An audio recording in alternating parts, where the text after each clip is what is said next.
Salut les passionnés d'histoire et d'aventure. Aujourd'hui on part sur les traces des explorateurs qui ont révélé le Cameroun au monde. Accrochez-vous, on remonte le temps. Notre voyage commence au 19e siècle, une période où l'intérieur de l'Afrique est encore une grande énigme pour les Européens. Imaginez des cartes avec d'immenses zones blanches marquées « Terre inconnue ». C'est dans ce contexte que des hommes courageux, motivés par la science, le commerce ou la foi, s'aventurent au cœur de ce qu'on appellera plus tard le Cameroun. L'un des pionniers est l'Allemand Heinrich Barth. Même s'il n'a fait qu'effleurer le nord du pays, ses récits sur le puissant empire du Kanem-Bornou ont enflammé l'imagination en Europe et ont ouvert la voie à d'autres.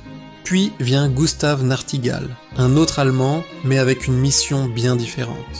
En 1884, il signe des traités avec les chefs locaux sur la côte, notamment avec les rois Douala. Cet acte marque officiellement le début de la colonisation allemande et la naissance du Cameroun. Nachtigall n'était pas seulement un explorateur, c'était aussi un diplomate et un agent de l'Empire allemand. Mais l'exploration n'était pas seulement une affaire d'hommes. Mary Kingsley, une Britannique audacieuse et anticonformiste, a parcouru la région à la fin du 19e siècle. Vêtue de ses robes victoriennes, elle a remonté des rivières en pirogue, collecté des spécimens de poissons inconnus et a vécu parmi les populations locales, notamment les Fangs. Ses écrits offrent un regard unique et souvent plus respectueux sur les cultures qu'elle a cueillies, qu'elle a rencontrées, contrastant avec ceux de ses contemporains masculins. N'oublions pas non plus les explorateurs missionnaires, comme le Britannique Alfred Sacker, qui a fondé une mission à Douala bien avant la colonisation. Leur motivation était religieuse, mais leurs explorations ont grandement contribué à la cartographie et à la connaissance de la région côtière. Ces explorations ont eu des conséquences immenses, à la fois positives et négatives.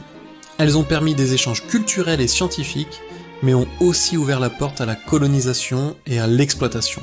L'histoire de ces explorateurs est complexe, pleine de courage, d'ambition et de contradictions. Voilà pour ce bref aperçu des explorateurs du Cameroun. C'est une histoire fascinante qui nous rappelle que chaque parcelle de notre monde a été un jour une terre d'aventure et de découverte. Si ce voyage dans le temps vous a plu, n'oubliez pas de laisser un pouce bleu, de vous abonner pour ne rien manquer de nos prochaines explorations et de partager la vidéo. Dites-moi en commentaire quel explorateur ou quelle période historique vous aimeriez découvrir la prochaine fois. Merci d'avoir regardé et à très bientôt pour une nouvelle aventure